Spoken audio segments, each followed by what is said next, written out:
அனைவருக்கும் வணக்கம். ஸோ இப்போ நம்ம போன வீடியோஸ்ல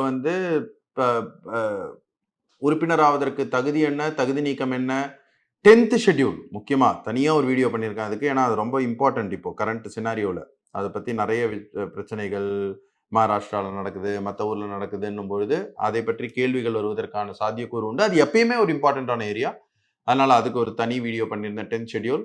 இப்போ நம்ம ஒரு ஸ்மால் ஏரியா, பட் இதுவும் இம்பார்ட்டன்ட் ஏரியா. எல்லாமே கான்ஸ்டிடியூஷன்ல இம்பார்ட்டன்ட் தாங்க. எக்ஸாமினேஷன் பாயிண்ட் ஆஃப் வியூல எது வேணா கேட்கலாம். நம்ம எல்லாத்துக்குமே தயாரா இருக்கணும். ஆஃபீஸர்ஸ் ஆஃப் பார்லிமெண்ட், அதாவது பாராளுமன்றத்தோட ஆஃபீஸர்ஸ் யாரு, ரைட்? லோக்சபாவை பொறுத்த வரைக்கும் அது ஸ்பீக்கர், டெபுட்டி ஸ்பீக்கர், புரோட்டம் ஸ்பீக்கர்னு ஒன்று இருக்கு, பேனல் ஆஃப் சேர்பர்சன்ஸ் ஒன்று இருக்கு. இது என்னென்னது நான் பிரீஃபா எக்ஸ்பிளைன் பண்றேன். ராஜ்யசபாவை பொறுத்த வரைக்கும் chairman, deputy chairman, panel of vice chairpersons, right? So இப்போ ஃபர்ஸ்ட் நம்ம லோக்சபாவை பார்ப்போம். லோக்சபாவை பொறுத்த வரைக்கும் ஸ்பீக்கர், சபாநாயகர், அவர் தான் ஆஃபீஸர் ஆஃப் பார்லிமெண்ட். அவரை யார் தேர்ந்தெடுப்பாங்க? அவையில இருப்பவர்கள் தேர்ந்தெடுப்பாங்க. அதாவது officers of parliament elected simply by their house. இதுதான் நான் நிமானிக்கா என்னோட புத்தகத்திலையும் கொடுத்திருப்பேன். இந்த நிமானிக்ஸ் எதுக்கு? ஒரு விஷயத்தை புரிஞ்சுக்கிட்டதுக்கு அப்புறம் ஞாபகம் வச்சுக்கிறதுக்கு இந்த நிமானிக்ஸை நீங்க யூஸ் பண்ணலாம். They are elected simply by their house. அப்படின்னா என்ன? Simple majority. C, vice president மாத்திரம் வேற மாதிரி. வைஸ் பிரசிடென்ட்டை எப்படி தேர்வு செய்யறாங்க, அவரை எப்படி பதவி நீக்கம் செய்யறாங்கன்றதை நம்ம ஏற்கனவே பார்த்துட்டோம் எக்ஸிகியூட்டிவ்ல. வைஸ் பிரசிடென்ட்டை பத்தி தனியா ஒரு வீடியோல. அதனால அவரு தான் ex officio chairman of Rajya Sabha. So அவரை விட்டுருங்க. மற்றபடி எல்லா ஆஃபீஸர்ஸுமே, ஸ்பீக்கரா இருக்கட்டும், டெபுட்டி ஸ்பீக்கரா இருக்கட்டும், இல்லைன்னா டெபுட்டி சேர்மன் ஆஃப் ராஜ்யசபாவா இருக்கட்டும், elected simple majority of their house and they are removed by their house if not effective. இது எதுக்கு நான் போட்டிருக்கேன்னா, அவங்களை நீக்குவதற்கு என்ன மெஜாரிட்டி தேவை? Effective majority. எஃபெக்டிவ் மெஜாரிட்டினா என்ன? மறுபடியும் போயிட்டு அந்த வைஸ் பிரசிடென்ட்கான வீடியோவை பாருங்க, இல்லைன்னா என்னோட புத்தகத்தை வாங்கியிருந்தீங்கன்னா அந்த புத்தகத்துல படிச்சு பாருங்க.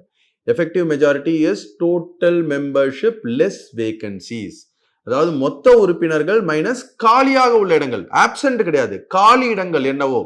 ஒருத்தர் இறந்துட்டாரு, காலி ஆயிடுச்சு. ஒருத்தர் ரிசைன் பண்ணிட்டாரு, காலி ஆயிடுச்சு. யாராவது ஒருத்தர் டிஸ்குவாலிஃபை ஆயிட்டாங்க, காலி ஆயிடுச்சு. அது காலி இடங்கள். அந்த காலி இடங்களை ரிமூவ் பண்ணீங்கன்னா ஆல் த தென் மெம்பர்ஸ், அப்ப இருக்கக்கூடிய உறுப்பினரோட எண்ணிக்கை என்ன அப்படின்றது தெரியும். ஃபார் எக்ஸாம்பிள், லோக்சபால 543 மொத்த உறுப்பினர்கள். ஒரு 13 இடம் காலியா இருக்குன்னு வச்சுக்கோங்க, வேரியஸ் ரீசன்ஸ்க்காக. அப்போ தென் மெம்பர்ஸோட நம்பர் என்ன? 320. அப்போ ஒரு சபாநாயகரையோ துணை சபாநாயகரையோ ரிமூவ் பண்ணுவதற்கு எவ்வளவு பேர் இருந்து ஓட்டு போட்டாலும் சரி, இந்த 530ல மெஜாரிட்டி வரணும்.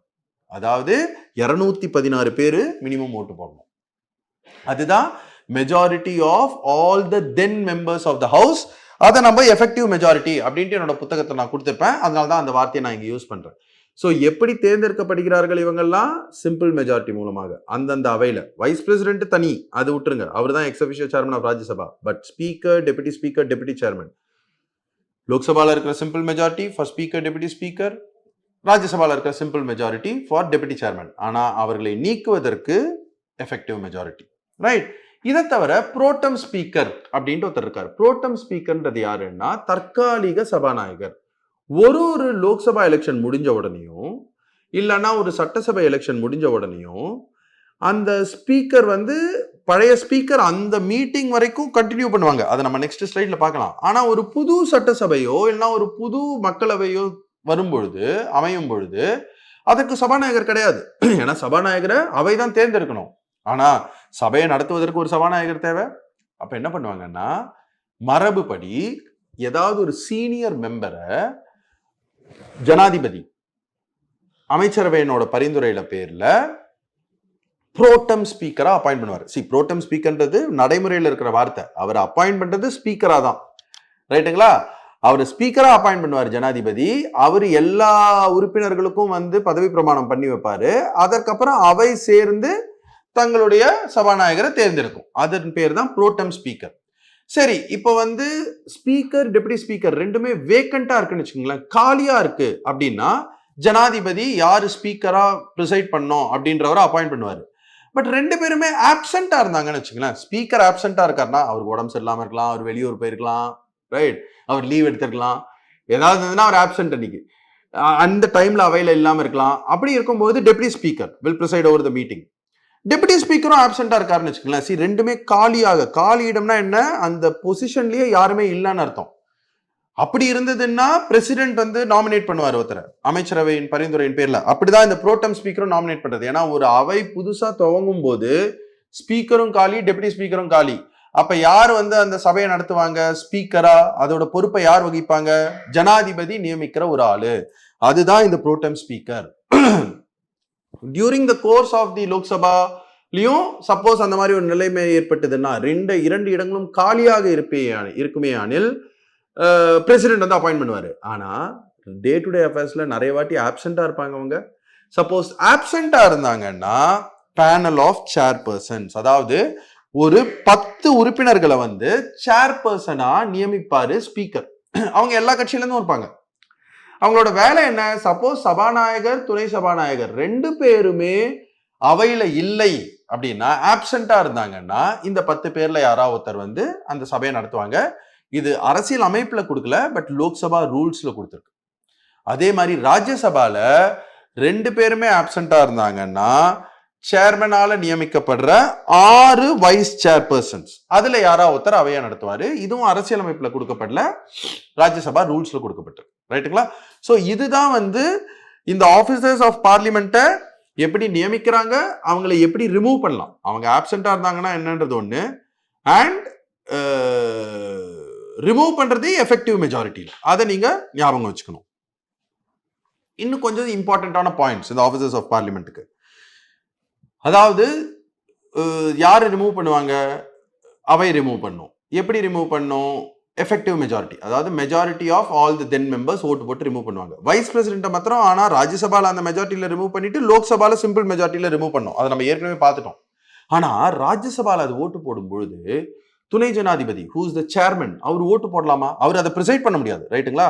யார் மேல நம்பிக்கை இல்லா தீர்மானம் வருதோ அவையில அவங்களே உட்காந்து தங்களோட கேஸ்க்கு வந்து அவையை வந்து நிர்வகிக்க முடியாது. அதனால அவங்க அதை ப்ரிசைட் பண்ண மாட்டாங்க, வேற யாராவது ஒருத்தர் தான் பண்ணுவாங்க. ரைட்டுங்களா? சேர்மன் மேல இருக்குன்னா டெபுட்டி சேர்மன் பண்ணுவாரு, ஸ்பீக்கர் மேல இருக்குன்னா டெபுட்டி ஸ்பீக்கர் பண்ணுவாரு. உதாரணத்துக்கு சொல்றேன், அந்த மாதிரி ஒரு நிலைமை வந்ததுன்னா. ஆனா ஸ்பீக்கரோ டெபுட்டி ஸ்பீக்கரோ லோக்சபால இல்லைன்னா டெபுட்டி சேர்மன் ராஜ்யசபால அவங்க அந்த அவையோட உறுப்பினர். அதனால அந்த தீர்மானத்தின் மேல அவங்க வாக்களிக்கலாம். ஆப்வியஸா அவங்க எதிர்த்து வாக்களிப்பாங்க. தங்களையே நீக்கிக்கிறதுக்கு தாங்களே வாக்களிச்சுக்க மாட்டாங்க, பட் அவங்க அதை எதிர்த்து வாக்களிக்கலாம். ஆனா துணை ஜனாதிபதி தன்னோட நிலைய போயிட்டு அங்க எக்ஸ்பிளைன் பண்ணலாம். he can speak, defend this case inside the Rajya Sabha. ஆனா அவர் வாக்களிக்க முடியாது. ஏன் வாக்களிக்க முடியாது? ஏன்னா அவர் அவையோட உறுப்பினர் கிடையாது. ரைட்? அது ஒரு முக்கியமான பாயிண்ட் நம்ம ஞாபகம் வச்சுக்கணும். அப்புறம் சபாநாயகர் மாத்திரம், அதாவது அவை கலைக்கப்பட்டதுன்னா எல்லாரும் உறுப்பினர்லாம் கலைஞ்சு போயிடுவாங்க. ஆனா சபாநாயகர் மாத்திரம் தன்னோட பொறுப்புல அடுத்த மக்களவையோட முதல் மீட்டிங் வரைக்கும் தொடருவார். ஏன்னா அவர் வந்து எல்லாமே அந்த மக்களவையோட செக்ரட்டேரியட்ல எல்லா விஷயங்களுமே வந்து ஸ்பீக்கரோட பேர்ல தான் நடக்கும். ஸோ அந்த ஸ்பீக்கர்ன்ற இடம் என்னைக்குமே காலியா இருக்கக்கூடாது. அதனாலதான் ஒரு மக்களவை கலைக்கப்பட்டாலும் அதோட உறுப்பினர்கள் எல்லாம் அதோட உறுப்பினர்களா நீடிக்க மாட்டாங்க. ஆனா ஸ்பீக்கர்ன்ற பதவி வகிப்பவர் மாத்திரம் இமீடியட்டா வந்து தன்னோட போஸ்ட வந்து துறந்துட மாட்டாரு. அடுத்த மக்களவையோட முதல் மீட்டிங் ஆரம்பிக்கிற வரைக்கும் அவர் தான் சபாநாயகரா தொடர்வாரு. பட் அப்கோர்ஸ் அவரு ஆப்வியஸா அடுத்த மக்களவையில போயிட்டு உட்காந்துக்க முடியாது, நான் தான் சபாநாயகர்ன்ட்டு. அதற்கு முன்னாள் வரைக்கும் அவரு அந்த மீட்டிங் ஆரம்பிக்கும் போது யார் அதை வந்து ப்ரிசைட் பண்ணுவாங்க? இந்த ப்ரோடம் ஸ்பீக்கர். இந்த ப்ரோடம் ஸ்பீக்கர் எல்லா உறுப்பினர்களுக்கும் பதவி பிரமாணம் செஞ்சு வச்ச உடனே ஒரு ஃபுல் டைம் ஸ்பீக்கரை எலெக்ட் பண்ணுவாங்க. ரைட்டுங்களா? அதாவது ஃபார் எக்ஸாம்பிள் சுமித்ரா மகாஜன் அப்படின்றவங்க தான் 16வது மக்களவையோட 2014 இருந்து 2019 அந்த மக்களவையோட சபாநாயகர் சுமித்ரா மகாஜன் அப்படின்றவங்க. 25 மே 2019 அன்னைக்கு 16வது மக்களவை கலைக்கப்பட்டது. ஆனா சுமித்ரா மகாஜன் அன்னைக்கே சபாநாயகர் பதவியிலிருந்து விடுவிக்கப்படல. ஜூன் 17 அடுத்த மீட்டிங் 17வது லோக்சபாவோட ஃபர்ஸ்ட் மீட்டிங் ஜூன் 17ஆம் தேதி அன்னைக்கு நடந்தது. அதற்கு முன்னால வரைக்கும் சுமித்ரா மகாஜன் சபாநாயகராக தொடர்ந்தாங்க. ஆனா ஜூன் 17 அன்னைக்கு ஒரு ப்ரோடம் ஸ்பீக்கர் அரசாங்கத்தால Virender Singh, if I'm not wrong, அப்படின்றவர் வந்து ப்ரோடம் ஸ்பீக்கர் நியமிக்கப்பட்டார் பிரசிடென்டால. ஸோ அவரு சபை நடத்தினாரு. எல்லாருக்கும் பதவி பிரமாணம் பண்ணி வச்சாரு. அதுக்கப்புறம் ஓம் பிர்லா அப்படின்றவர் வந்து சபாநாயகரா தேர்ந்தெடுக்கப்பட்டார். இதுதான் வந்து நடைமுறை. ரைட்டுங்களா? அந்த பாயிண்ட் நிறைய வாட்டி யூபிஎஸ்சியில் கேட்கப்பட்டிருக்கு ஸ்டேட்மெண்ட்டா, அதை நீங்க ஞாபகம் வச்சுக்கணும். ஸ்பீக்கர் சில முக்கியமான சிறப்பு வேலைகளை செய்வார். இதை பத்திலாம் நம்ம சப்சிக்வெண்ட் கிளாஸஸ்ல பார்ப்போம். சர்டிஃபையிங் மணி பில், ஒரு பண மசோதான்ட்டு சர்டிஃபை பண்றது சபாநாயகர். அதுல என்னென்ன பிரச்சனை இருக்கு, சிக்கல்கள் இருக்கு அப்படின்றத நம்ம வர கிளாஸஸ்ல பார்க்கலாம். Disqualification under the 10th schedule போன கிளாஸ்ல பார்த்தோமா? 10th ஷெட்யூல்ல யார் வந்து டிசைட் பண்ணுவாங்க? சபாநாயகர் தான் டிசைட் பண்ணுவாரு. அதுல என்னென்ன பிரச்சனைகள் இருக்கு, உச்ச நீதிமன்றம் வந்து அதை எப்படி ட்ரிபியூனல் கிட்ட கொடுக்கணும் அப்படின்றத பத்திலாம் நம்ம பார்த்தோம். பட் அது வந்து second. Presiding over joint sitting, அதாவது ஒரு நாடாளுமன்ற ஜாயிண்ட் சிட்டிங், இரு அவைகளும் சேர்ந்து உட்கார்ந்து ஒரு மசோதா மேல டிசைட் பண்ணோம்னா அது பேர் ஜாயிண்ட் சிட்டிங். அது இந்தியன் வரலாறுல 3 வாட்டி தான் நடந்திருக்கு. அது என்னன்றதையும் நம்ம விலாவரியா அடுத்த வீடியோல பார்ப்போம், சப்சிக்வெண்டா வர வீடியோஸ்ல. பட் அதுவும் வந்து ஸ்பீக்கர் செய்யக்கூடிய ஒரு சிறப்பான, அதாவது தனித்துவமான வேலை. இந்த 3 வேலைகளை ராஜ்யசபா சேர்மன் செய்ய மாட்டார். இந்த 3 வேலைகளும் சபாநாயகர் மாத்திரம் தான் செய்வார். ரைட்டுங்களா? அதை ஞாபகம் வச்சுக்கணும். அண்ட் கன்வென்ஷன் படி, மரபு படி, அரசியலமைப்புல இது கொடுக்கப்படல, பட் மரபு படி 1991 வரைக்கும் சபாநாயகர், துணை சபாநாயகர் 2 பேருமே ஆளுங்கட்சியில இருந்து தான் இருப்பாங்க, இல்லைன்னா ஆளும் கூட்டணியில இருந்து தான் இருப்பாங்க. பட் 1991 இருந்த மரபின்படி சபாநாயகர் ஆளுங்கட்சி இல்லைன்னா ஆளுங்கூட்டணியில இருப்பாரு, துணை சபாநாயகர் வந்து எதிர்கட்சி இல்லைன்னா எதிர்கூட்டணியில இருந்து இருப்பாரு. இது வந்து ஒரு மரபு. ரைட்டுங்களா? ஸோ இதெல்லாம் தான் key points relating to officers of parliament. இதை நம்ம தெளிவாக தெரிஞ்சுக்கணும். இது ப்ரிலிம்ஸ்ல நிறைய முறை கேட்கப்படலாம், யூபிஎஸ்சியாக இருந்தாலும் சரி, டிஎன்பிஎஸ்சியாக இருந்தாலும் சரி. ஸோ அதை மைண்ட்ல வச்சுக்கோங்க. அண்ட் கண்டக்ட் ஆஃப் பிஸ்னஸ், ஸ்பீக்கரோ சேர்மனோ அவங்க முதல் முறை வாக்களிக்க மாட்டாங்க. ஒரு மசோதாவோ ஒரு தீர்மானமோ வந்தாலோ, சப்போஸ் டை ஆச்சு, ஏன்னா ஒரு மசோதாவையோ ஒரு தீர்மானத்தையோ நிறைவேற்றுவதற்கு சிம்பிள் மெஜாரிட்டி போறோம், ஆனா 2 பக்கமும் ஒரே மாதிரி வாக்குகள் இருந்ததுன்னா அவங்க காஸ்டிங் ஓட் அப்படின்றத போடுவாங்க. அது ஒரு சின்ன பாயிண்ட். அப்புறம் கோரம்ன்றது என்ன, மினிமம் எவ்வளவு பேர் இருக்கணும் அவைக்குள்ள. அது வந்து மொத்த உறுப்பினர்கள்ல 10ல் 1 பங்கு, 1/10 ஆஃப் த மெம்பர்ஸ். அதாவது லோக்சபாவை பொறுத்த வரைக்கும் மினிமம் 55 பேர் அவைக்குள்ள இருக்கணும். அப்பதான் வந்து அந்த அவை வந்து ஒழுங்கா நடக்குதுன்னு அர்த்தம். அப்படி இல்லைன்னா அதை நிறுத்தி வச்சுட்டு ஆளுங்க வந்தவனை தான் நடத்தும். அதே மாதிரி ராஜ்யசபால மினிமம் 25 பேர் இருக்கணும். எப்படி 25 வந்தது, எப்படி 55 வந்தது? 543ல 1/10 55, 245ல 1/10 25. அவ்வளோ பேர் இருக்கணும் அவைக்குள்ள. இது வந்து ஜஸ்ட் சம் அடிஷனல் பாயிண்ட்ஸ், அதை நீங்க தெரிஞ்சுக்கணும். ஸோ தட் யூனோ ப்ரிலிம்ஸ்ல கேட்டாங்கன்னா அதை நீங்க பதில் சொல்வதற்கு. ஸோ இதுதான் ஆஃபீஸர்ஸ் ஆஃப் பார்லிமெண்ட். அடுத்த வீடியோல இருந்து நம்ம வந்து ஆக்சுவலா பாராளுமன்றம் செய்யக்கூடிய முக்கியமான வேலை என்ன, லெஜிஸ்லேட்டிவ் ப்ரொசீஜர், எப்படி மசோதாக்கள் சட்டமாக இயற்றப்படுகின்றன, அதற்கு உண்டான வேரியஸ் ப்ரொவிஷன்ஸ் என்ன அப்படின்றத கிட்டத்தட்ட ஒரு 4-5 வீடியோக்கள்ல நம்ம அடுத்தது பார்ப்போம். நன்றி.